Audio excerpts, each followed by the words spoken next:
You can't wait. I know most of you can't wait to get to work. That's the way I feel. And your job is much more pleasant than mine. That I can guarantee. That I can guarantee. Oh, you don't know what I have to go through with these people. They said to me, sir, a friend of mine, very smart, very successful person. He used to call me Donald, now he calls me sir.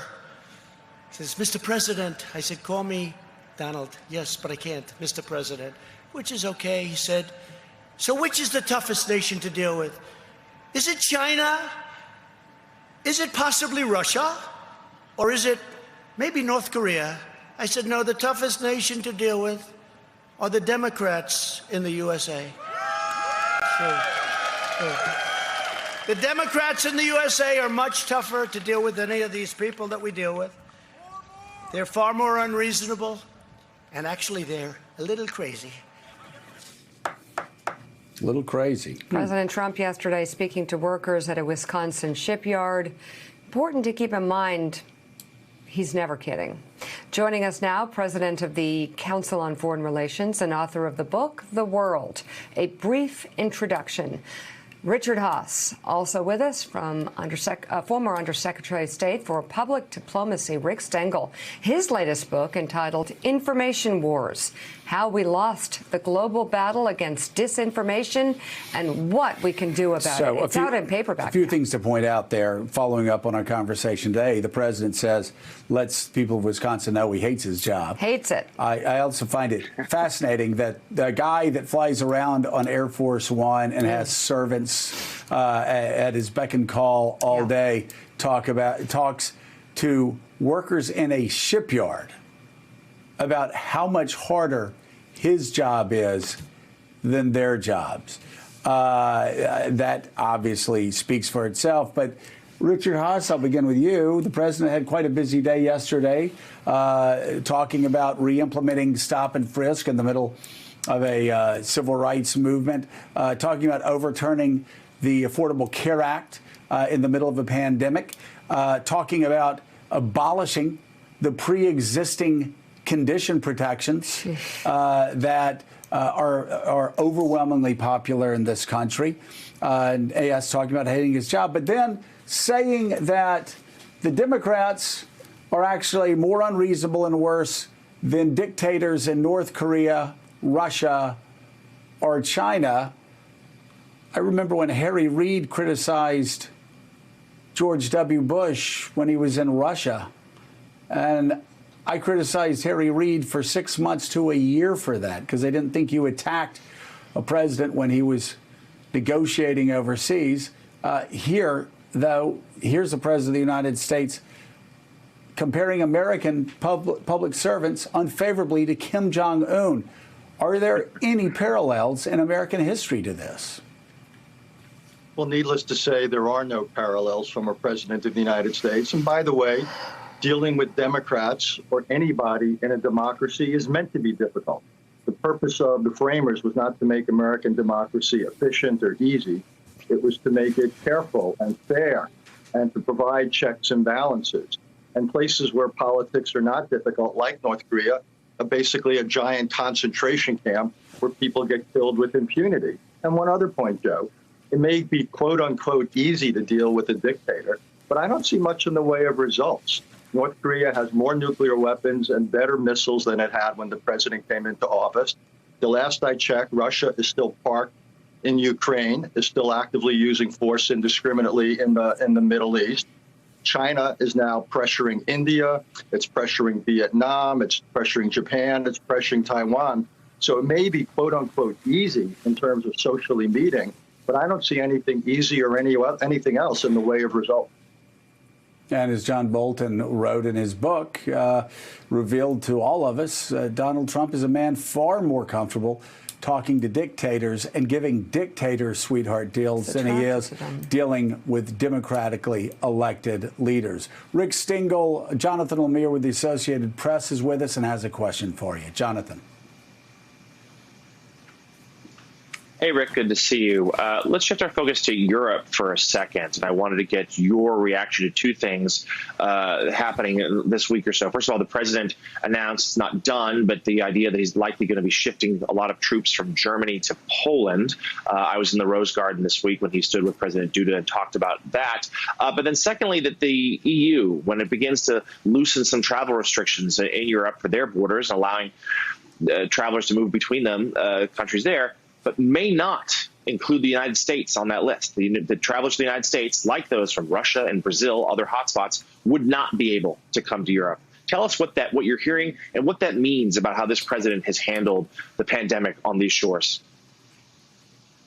Thanks, Jonathan. I'll start with your first question about reducing troops in Germany. I mean, this is the dream of Vladimir Putin, to try to put distance between Germany and America. This is what he never thought in his entire lifetime there would be an American president that would get crosswise with the head of Germany, pull American troops out of Germany. So it's just an appalling signal. It makes Putin happy. It makes everybody in NATO unhappy.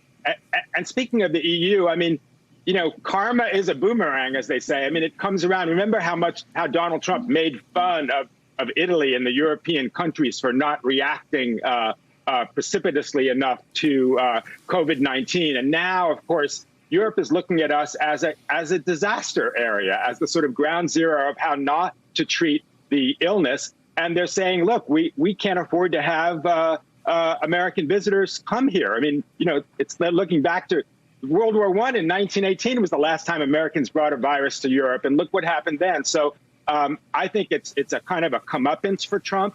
And not only on the world stage, but I think, you know, even American voters have to look and say, wow, my God, you know, our greatest allies are saying we can't even visit there because Americans are dangerous and maybe carriers of this virus. It's really an extraordinary thing. And Donald Trump retreats, as Rick Stingel said, from Germany, a dream not only of Vladimir Putin, but a dream of every leader of the Soviet Union from 1945 to 1991. Donald Trump is doing what the Soviets could never do to the United States of America, and that is get them to beat a speedy retreat from Germany. John Heilemann, I know you have a question for Richard Haass, but before that, let's take a look at what Donald Trump said on Sean Hannity's show last night about when asked what his second-term agenda would be. Let's talk about a second term. If you hear in 131 days from now, at some point in the night or early morning, we can now project Donald J. Trump has been reelected the 45th president of the United States. Let's talk. What's at stake in this election as you compare and contrast? And what are your top priority items for a second term? Well, one of the things that will be really great, you know, the word experience is still good. I always say talent is more important than experience. I've always said that. But the word experience is a very important word. It's a very important meaning. I never did this before. I never slept over in Washington. I was in Washington, I think, 17 times. All of a sudden, I'm president of the United States. You know the story. I'm riding down Pennsylvania Avenue with our first lady, and I say, this is great. But I didn't know very many people in Washington. It wasn't my thing. I was from Manhattan, from New York. Now I know everybody. And I have great people in the administration. You make some mistakes, like, you know, an idiot like Bolton, all he wanted to do is drop bombs on everybody. You don't have to drop bombs on everybody. You don't have to kill people. I just don't know, John Heilemann, how something can be at the same time so perfectly predictable and yet so shocking. But there it was. Donald Trump asked about his second-term agenda in the friendliest forum possible. He had no agenda, no issues, no plans, nothing. The only thing he said was, I know a lot of people, and then used that as an excuse to attack idiot, I think he said, John Bolton, yet another person he hired after promising the best people, and yet another person, one of dozens of people that he hired in high-ranking positions, only to tell Americans later what total losers they were. Well, right. And, just it's a bundle of non sequiturs and narcissistic kind of reminiscence, kind of balled up with just a complete like nothing that addresses the question. Obviously, I'm saying these things that are completely obvious.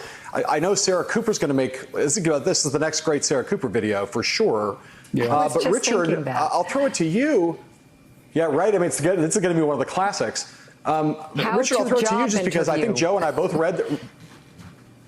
We both heard this thing and thought, like, what is this? And it raises, you've worked with presidents. I'm curious if what you see in this, to the extent that you see anything beyond what we've already said, which is incoherence and illogical non sequitur. But also, does this not raise the possibility in a strange way that if Donald Trump has, as we've been suggesting all morning, perhaps recognizes he's losing and has in some ways given up on running a normal campaign or to try to turn it around?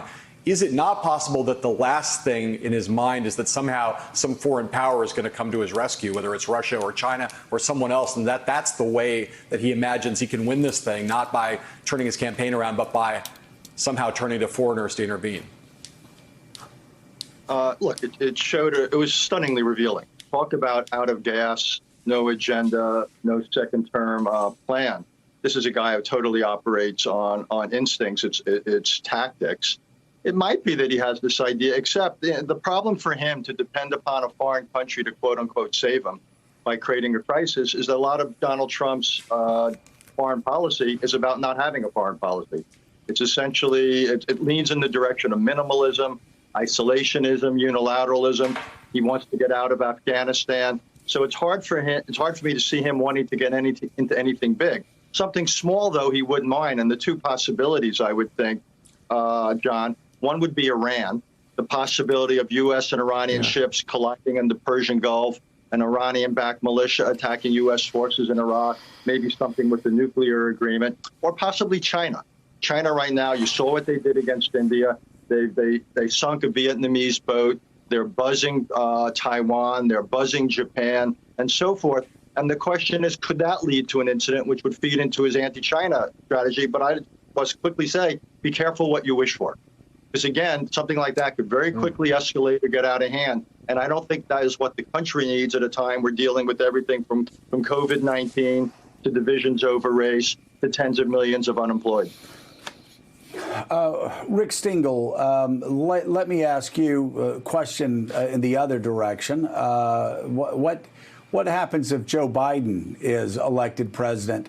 What should his number one priority, his top priority be, his top focus be in terms of a specific country or alliance on January 20th, 2021?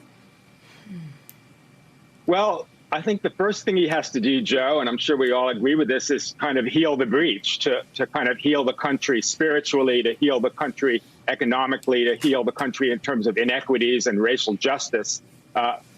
Just the kind of moral resonance of Joe Biden is what the country needs after the kind of criminal activity of a president who has violated every norm. So, I mean, his mere presence, I think, will do a lot just to move the country forward. But I think, going abroad, I think he has to look at Iran and think about how to kind of re-up the Iran deal. I mean, the Iran deal made us safer. Every day we are getting less safe because Iran is putting back together its nuclear capacity. I think one of the first things he should do is go back into the Paris Climate Accord, which Trump got us out of, which makes us an international pariah.